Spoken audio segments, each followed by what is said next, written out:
Assalamualaikum warahmatullahi wabarakatuh, sahabat motivator Banua dimanapun Anda berada semuanya.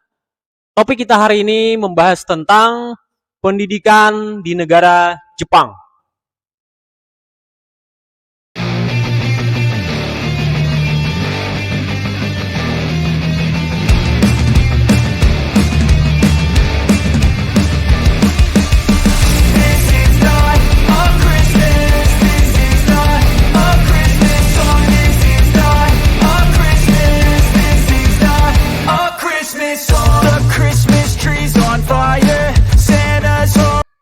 Sahabat motivator Banua, saya termasuk orang yang percaya bahwa negara kita, negara Indonesia itu adalah negara yang siap untuk menjadi salah satu yang terdepan untuk percaturan ekonomi dunia dan budaya dan lain sebagainya di masa yang akan datang. Tetapi memang pada saat ini kita mengalami ketertinggalan di berbagai bidang. Nah, salah satunya adalah yang di ranking oleh PISA bahwa kita masih ranking kesekian dari beberapa puluh negara yang menunjukkan kita masih di deretan terbawah. Kemudian maksud saya bercerita tentang konsep pendidikan Jepang pada hari ini tidak untuk membanding-bandingkan, tidak untuk menyatakan bahwa negara kita harus sama dengan negara Jepang atau menunjukkan bahwa kita tidak menghargai budaya kita sendiri. Bukan seperti itu. Namun ini sekedar untuk kita menambah wawasan sekaligus mungkin ada pihak-pihak yang tergerak nanti untuk melanjutkan bahwasanya pendidikan kita memang harus lebih baik daripada yang saat ini. Kemudian saya juga mengamati betapa negara kita ini salah satu problem yang paling fundament itu adalah kita terbelit dengan banyaknya peraturan yang berseliweran di sekitaran kita, khususnya dengan peraturan perundang-undangan yang membuat gerakan pendidikan itu tidak berjalan dengan lincah. Walaupun kita meyakini kan di negara kita itu banyak profesor, doktor, segala macam yang ahli di bidang pendidikan, namun justru karena banyaknya mereka itu, mereka juga tidak berdaya apa-apa akhirnya di hadapan undang-undang. Karena di kementerian itu semuanya serba berkait, serba bertalian yang mengakibatkan mereka terjerat dengan peraturan itu sendiri. Nah, itu problemnya. Mungkin orang ada beberapa yang memiliki visi besar, memiliki visi yang sudah tepat, tapi karena mereka terjerat dengan peraturan perundang-undangan, ya akhirnya mereka nggak kemana-mana juga akhirnya. Nah, contohlah ya misalnya menteri kita saat ini membuat kurikulum merdeka, dan salah satu rencana yang beliau paling dekat itu yang pernah saya ingat itu adalah membuat bagaimana RPP itu, rencana program pembelajaran itu menjadi sangat simpel. Satu lembar sudah cukup katanya. Tapi sampai hari ini nggak terrealisasi. Kenapa? Karena itu mungkin berkaitan juga dengan peraturan-peraturan di bawahnya. Dan beliau bisa jadi nggak tahu atau memang tidak berdaya juga dengan orang-orang yang lebih senior. Nah, itu kita kurang tahu, intinya seperti itulah. Kurang lebihnya orang ingin mensimplify, menyederhanakan, tapi tetap terbelenggu oleh peraturan itu sendiri. Nah, kembali ke masalah pendidikan di negara Jepang tadi. Jadi orang Jepang itu pun sebenarnya memiliki pro dan kontra terhadap kurikulum pendidikan mereka. Mereka juga berdebat di sana, orang-orang para ahli kan malah lebih banyak daripada Indonesia, profesor doktornya. Mereka berdebat, kemudian 10 tahun sekali itu kurikulum juga harus dievaluasi. Nah, seringkali juga terjadi perubahan kurikulum. Jadi perubahan kurikulum itu bukan terjadi di negara kita saja, tapi juga di negara-negara lain yang sudah maju. Tetapi kita melihat perbedaannya itu adalah walaupun mereka itu gonta-ganti kurikulum, tapi mereka tetap berpegang pada akar yang sangat kuat pada tradisi dan budaya mereka. Jadi gini, mereka strict sekali pada basic. Jadi basicnya itu seolah-olah nggak bisa dirubah. Akar yang mereka punya itu nggak bisa dirubah-rubah. Jadi walaupun cabang-cabangnya, ranting-rantingnya itu berubah setiap tahun, mungkin 10 tahun sekali harus dievaluasi, tapi pada pondasi akar mereka tidak berubah. Nah, itu yang membedakan dengan negara kita. Kalau negara kita kan sibuk merubah akarnya lagi. Akhirnya kacau di sana sini, kemudian terjadi banyak perdebatan yang menguras waktu dan energi segala macam. Akhirnya perubahan yang diinginkan yang ke arah lebih baik malah nggak terjadi. Kadang-kadang yang terjadi justru kemunduran. Nah, itu yang saya lihat pada pendidikan kita. Kalau mereka itu strict sekali pada akar budaya mereka itu. Nah, Walaupun nanti di SMA kan ketika mereka TK nih, TK, SD itu strict mereka. Jadi itu pendidikan tersentralistik, pemerintah semua yang ngatur. Jadi 9 tahun pertama itu pemerintah semua yang ngatur, semua diseragamkan, langkah-langkahnya semua seragam sampai ke pelosok negeri. Tapi nanti ketika SMA itu penjurusan sudah mulai terjadi, bahkan berkembang setiap tahun. Nah, kalau di awal-awal dulu mungkin katanya Jepang itu hanya IPA dan IPS. Jadi arahnya itu ke dua bagian itu yang paling favorit. Nah, kemudian tahun-tahun berikutnya itu sudah begitu banyak jurusan di SMA itu sampai ke bengkel, pertanian, peternakan, segala macam itu pecah semakin banyak. Jadi orang-orang Jepang itu ketika mereka SMA itu sudah mulai menjurus dan itu mereka sangat fokus. Nah, tetapi tidak hanya dengan SD, SMP atau TK itu mereka sangat strict. Jadi mereka hanya fokus di 4 skill yang paling ditanamkan itu bahasa Jepang, kemudian matematika, IPA dan IPS. Itu saja dulu digodok. Nah, kemudian nanti kita akan bicara lebih detail lagi tentang karakter yang dibangun oleh bangsa Jepang ini. Kemudian ini saya kutip dari Jerome Pauline ya, salah seorang YouTuber yang cukup terkenal di Indonesia dan dia fokus menjelaskan tentang hal-hal di negara Jepang. Apa yang Anda lakukan ketika Anda diangkat misalnya menjadi Menteri Pendidikan di Indonesia? Apa yang pertama kali Anda lakukan? Jerome Pauline mengatakan yang saya lakukan pertama di Indonesia adalah mengurangi jam pelajaran yang ada di Indonesia.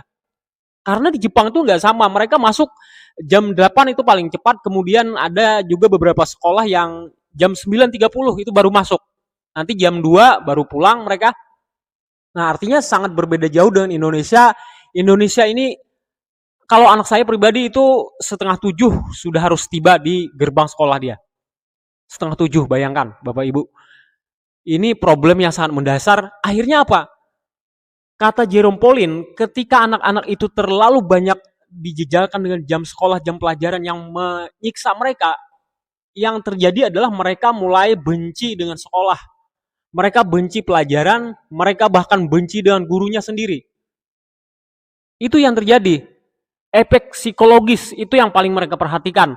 Kemudian juga yang ingin dibangun oleh masih katanya Jerome Pauline tadi, dia ingin memberikan penghargaan yang banyak kepada orang-orang yang berprestasi. Jadi di Jepang itu banyak sekali perlombaan-perlombaan, olimpiade, semacam cerdas cermat dan lain sebagainya, dan orang yang memenangkan itu semua diberi penghargaan baik dari pemerintah maupun swasta.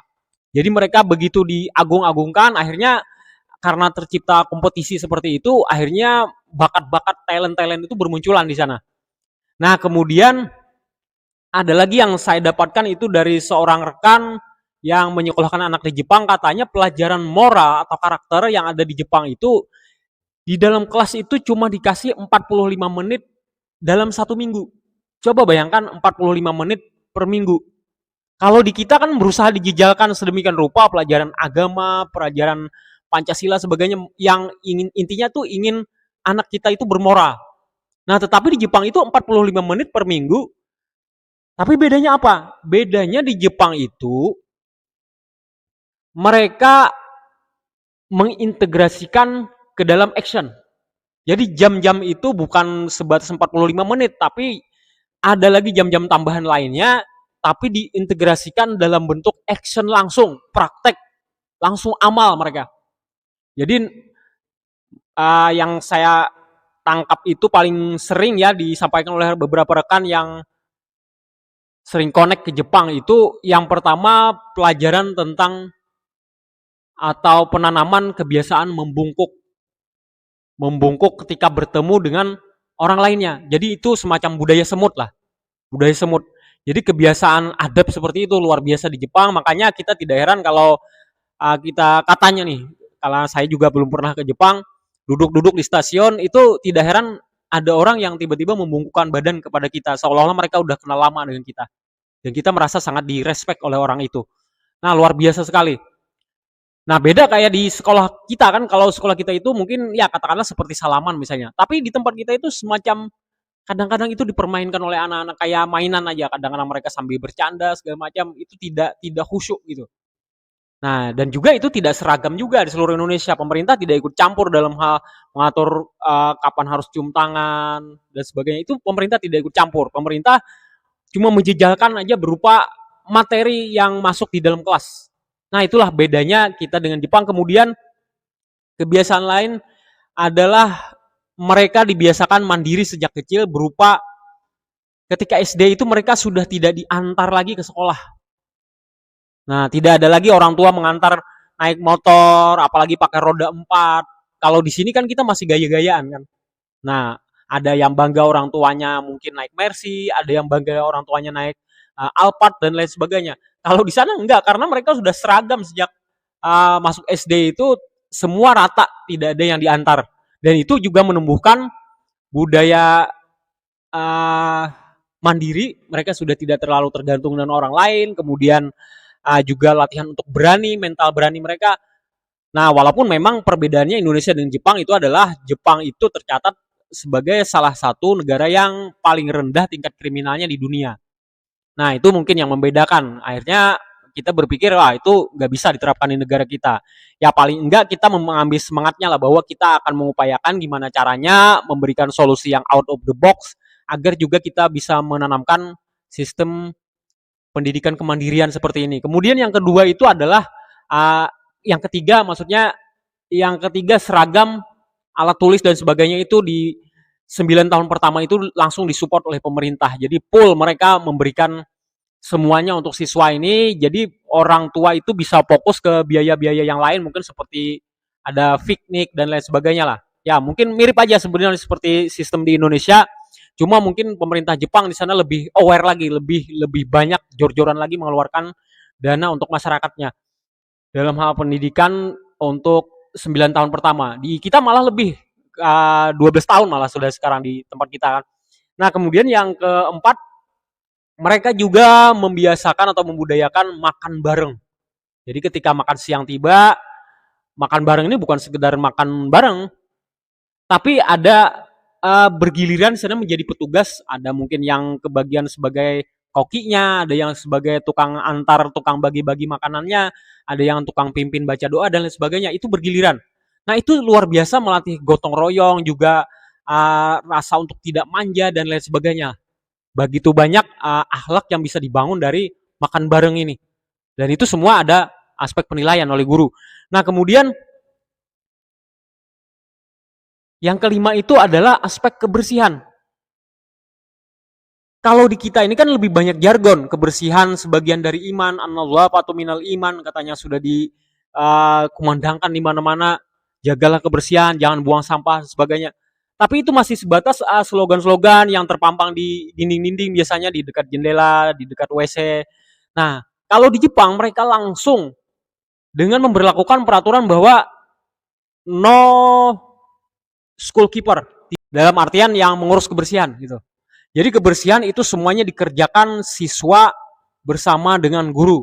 Jadi di sana tidak aneh kalau guru-gurunya ada yang memotong rumput, ada yang bonsai tanaman dan lain sebagainya, menyiram bunga-bunga dan lain-lain, itu dikerjakan oleh guru bersama dengan siswa.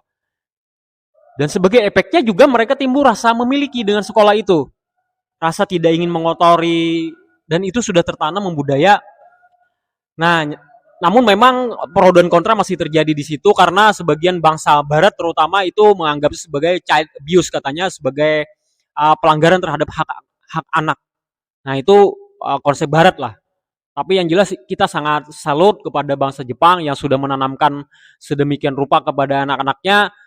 Walaupun kita memang juga harus sadar bahwa itu terbentuk dari budaya Jepang yang sudah ratusan tahun ya, bukan sekedar puluhan tahun lagi tapi ratusan tahun. Mereka tertanam dari budayanya para samurai, kemudian ada doktrin Bushido dan lain sebagainya lah. Nah, tapi kita juga bisa ambil dari kekayaan bangsa kita sendiri, khasanah bangsa kita, dan sekali lagi disclaimer-nya adalah bahwa ini tidak untuk menyamakan bangsa kita dengan bangsa Jepang atau membuat bangsa kita tertekan harus menjadi sama seperti Jepang, bukan. Justru kita memiliki potensi, memiliki kans untuk melesat, bisa saja nanti akan melebihi bangsa Jepang. Kita hanya belum menemukan polanya saja. Kalau visi itu sebenarnya sudah ada, tapi sekali lagi yang salah satu yang merusak itu adalah peraturan yang masih membelit. Nah, mudah-mudahan sepercik siraman dari kita ini akan bisa menjadi bola salju, nantinya akan banyak lagi inspirasi lain yang bisa digulirkan oleh rekan-rekan pendidik yang lain. Semoga bermanfaat buat kita semuanya. Billahi taufiq wal hidayah. Wassalamualaikum warahmatullahi wabarakatuh.